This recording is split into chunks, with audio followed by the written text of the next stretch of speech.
सबसे ज़्यादा किन लोगों की इज़्ज़त होती है? आपको मालूम है? नहीं मालूम? सबसे ज़्यादा उन लोगों की इज़्ज़त होती है जो सबसे अच्छे तरीके से पढ़ाई करते हैं, जो पढ़ाई करते हैं, जो लोगों को बताते हैं क्या सही है क्या गलत है, जो ईमानदार होते हैं, जो आत्मविश्वास जिनके अंदर होता है, वो बहुत आगे जाते हैं। समझी? आत्मविश्वास वाले का मतलब समझ रही? आत्मविश्वास का मतलब होता है कि वो ऐसे लोग जो अपना काम खुद करते हैं, दूसरों से कभी नहीं करवाते।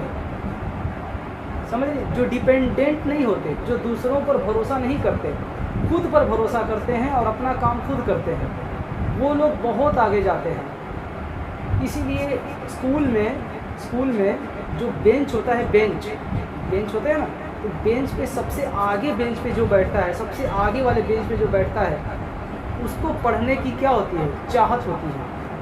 उन बच्चों को, जो बच्चे स्कूल के बेंच सबसे आगे वाले बेंच पर बैठते हैं, जिनका रोल नंबर 1 होता है या जिनका फर्स्ट रोल नंबर होता है, जो सबसे पहले वाले बेंच पर बैठते हैं, सबसे आगे वाली सीट पर बैठते हैं, उन लड़कों को टीचर से, पढ़ाई से और टाइम से कोई घबराहट नहीं होती है। वो क्या करते हैं? उनको पढ़ने में मन लगता है, उनका मन लगता है पढ़ने में, और वो आगे बैठते हैं। तो आपको जब भी कुछ कहा जाए तो आप हमेशा क्या करिए? सबसे ज़्यादा स्कूल में जब भी जाया करिए तो सबसे आगे वाले बेंच पे बैठा करिए। समझ रही हैं? सबसे आगे वाले बेंच पर बैठा करिए। और आपका नाम क्या है? ठीक, आप एक बच्ची हैं, एक लड़की हैं। बेटा, अगर आप पढ़ाई कर लेंगी ना, अगर आप पढ़ लेती हैं, तो पूरी दुनिया के जितने भी लोग हैं सब आपको सैल्यूट करेंगे, सब आपको सलामी ठोकेंगे, सैल्यूट करेंगे। पूछिए क्यों? क्योंकि जब कोई लड़की पढ़ लेती है, लड़के तो बहुत से पढ़ते हैं, बहुत लड़के पढ़ते हैं, लड़के बहुत पढ़ते हैं, लेकिन जब कोई एक लड़की पढ़ती है, कोई एक लड़की, तो पता है क्या बेटा होता है? उस एक लड़की के पढ़ने से पूरा मुआशरा, पूरा माहौल जो होता है, जो पूरा इन्वायरमेंट, जो हमारा पर्यावरण होता है, ठीक है, वो सुधर जाता है। जब कोई एक मर्द पढ़ता है, जब कोई एक लड़का पढ़ता है, तो उसके पढ़ने से होता तो ज़रूर कुछ ना कुछ है, लेकिन जब कोई एक लड़की पढ़ लेती है तो उस एक लड़के के पढ़ने के अलावा जो दूसरी जो लड़की पढ़ती है उससे ज़्यादा अहमियत रखती है वो लड़की, क्योंकि लड़कियों को पढ़ाना बहुत ज़रूरी है, लड़कियों को पढ़ाना बहुत ज़रूरी है। और अगर आपको कोई चीज़ मालूम है, अगर कोई बात पता है आपको, जैसे मान लीजिए आपको मालूम है ए फॉर एप्पल, एप्पल की स्पेलिंग आपको पता है APPLE, यानी APPLE, ठीक है, आपने बता दिया APPLE, और किसी को एप्पल की स्पेलिंग नहीं मालूम है, और किसी को एप्पल की स्पेलिंग नहीं मालूम है, तो आप जो है उनको चिढ़ाइए मत, अरे इसको एप्पल की स्पेलिंग नहीं मालूम है, छी छी छी, इसको एप्पल की स्पेलिंग नहीं मालूम है, छी छी छी, ऐसे मत चिढ़ाइए। उनको आप बताइए कि देखिए एप्पल की स्पेलिंग ये है, आप ऐसे लिखिए, आप इसको लिख करके आप उसको बोलिए एप्पल, एप्पल मीन्स सेब, मैंगो मीन्स आम, और पोमीग्रेनेट मीन्स अनार। इस तरह से आप उनको बताइए। मेरी बात आप समझ रही हैं? ये मतलब किसी से कंपटीशन करिए, कॉम्पिटिटिव गर्ल बनिए, हमेशा कंपटीशन करिए, बट किसी को जलाने के लिए नहीं, किसी को नीचा दिखाने के लिए नहीं, उसके बराबर रहने के लिए या उससे आगे बढ़ने के लिए या उसको साथ में लेके चलने के लिए।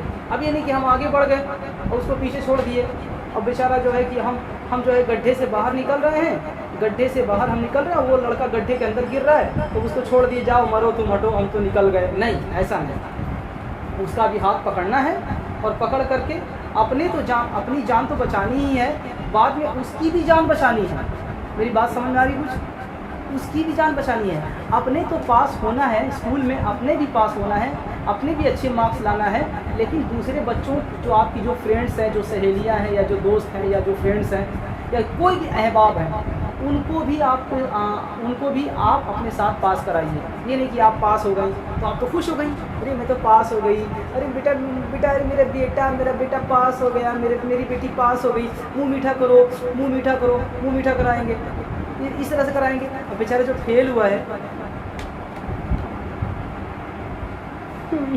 ऐसे रोता रहता है, वो रोता है ना, जो फेल होता है वो चुपचाप ऐसे रोता रहता है, तो उसके दिल को हर्ट ना हो, उसको हर्ट ना, उसे तकलीफ़ ना हो, उसे परेशानी ना हो, झिझक ना हो, उसको भी साथ में उसको बताइए। क्लासमेट बनिए, क्लासमेट आप दूसरों के भी क्लासमेट बनिए और ऐसा कुछ करिए कि बाकी और बच्चे भी आपके क्लासमेट, अच्छे क्लासमेट, बुरे क्लासमेट नहीं, अच्छे क्लासमेट, वो क्लासमेट जो आपके क्लास में हमेशा आपकी हेल्प करें, हमेशा आपका सपोर्ट करें, हमेशा आप उनकी हेल्प करें और हमेशा आप उनका सपोर्ट करें। मेरी बात समझ में आ गई? तो बेटा कभी भी अगर आपकी हैंड राइटिंग अच्छी हो गई, हैंड राइटिंग आपकी अच्छी हो गई और किसी की हैंड राइटिंग बहुत ही रफ़ है, बहुत ही गंदी है, बहुत ख़राब हैंड राइटिंग है, तो आप उनकी हैंड राइटिंग क्या करिए, बताइए कि देखिए मेरी हैंड राइटिंग ऐसे है तो आप भी ऐसे लिखिए। मेरी बात समझ रही है?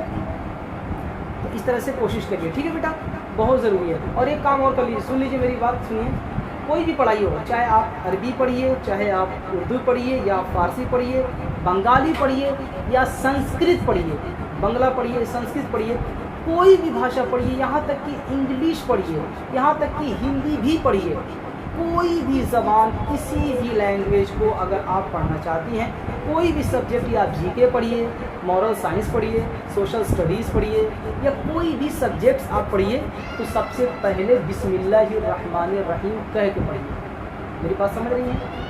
अब कुछ लोगों ने ये सोचा नहीं उर्दू पढ़ेंगे तब बिस्मिल्लाह पढ़ेंगे, अरबी की शुरुआत करेंगे तब बिस्मिल्लाह पढ़ेंगे, अरबी पढ़ेंगे तब बिस्मिल्लाह पढ़ेंगे। ऐसी कोई बात नहीं है, ऐसी कोई बात नहीं है। हमेशा जो है बेटा, आप हमेशा जो है कोई भी किताब, मैथ की बुक है, मैथ की बुक निकालिए, बिस्मिल्लाहिर्रहमानिर्रहीम पढ़ के अपना मैथ का काम करिए। बेटा अल्लाह हमेशा अल्लाह हर सब्जेक्ट्स के साथ है, हर विषय के साथ अल्लाह है। अल्लाह को इंग्लिश से नफ़रत नहीं है, अल्लाह को हिंदी से नफ़रत नहीं है, अल्लाह को जो है कि मैथ से नफ़रत नहीं है, अल्लाह को जो है कि संस्कृत से नफ़रत है, संस्कृत से भी नफ़रत नहीं है अल्लाह को संस्कृत से भी नफ़रत नहीं है। हर भाषा, हर पढ़ाई आप करिए बिस्मिल्लाह पढ़िए। तो आज से ऐसा करेंगे आप, कहिए इंशाअल्लाह अज़्ज़ व जल, कहिए इंशाअल्लाह। हाँ ठीक, आज से करेंगे आप।